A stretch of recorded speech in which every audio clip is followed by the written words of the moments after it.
Milk protein வச்சு தான் milk வந்து A1 மில்க் A2 மில்க் அப்படின்னு டிஃப்ரென்ஷியேட் பண்ணுறோம். மில்க் புரோட்டீன் பேர் வந்து கேசின்.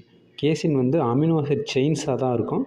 அதில் A1 மில்க் அப்படிங்கிறது வந்து அமினோ ஆசிட் செயின்ஸு 67வது இடத்துல ஹிஸ்டிடின் இருக்கும்.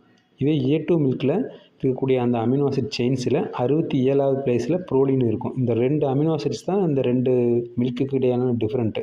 இப்போ A1 மில்கில் இருக்கக்கூடிய ஹிஸ்டிடின் வந்து டைஜஸ்ட் ஆகும்போது, நம்ம சாப்பிட்டதுக்கப்புறம் டைஜஸ்ட் ஆகும்போது பீட்டா கேசினோமார்ஃபின் 7 அப்படிங்கிற ஒரு கெமிக்கல் காம்பவுண்ட் ஃபார்ம் ஆகுது. இதே A2 மில்கில் வந்து புரோலின் இருக்கிறனால அந்த இடத்துல அந்த காம்பவுண்ட் வந்து டைஜஸ்ட் ஆகும்போது A2 மில்க் சாப்பிட்டோம்னா அந்த காம்பவுண்ட் ப்ரொடியூஸ் ஆகிறதில்ல.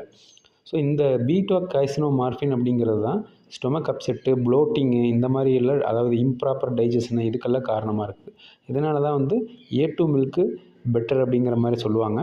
இதில் A2 மில்க் வந்து நம்ம நாட்டு மாடு எல்லாத்துலேயுமே இருக்குது. பஃபலோவில் இருக்கும், ஷீப்பு, கோட்டு எல்லாத்துலேயுமே இருக்கும். A1 மில்க்குங்கிறது வந்து HF, ஜெர்சி அப்படிங்கிற அந்த மாதிரி யூரோப்பியன் அனிமல்ஸில் வந்து அதிகமாக இருக்கும்.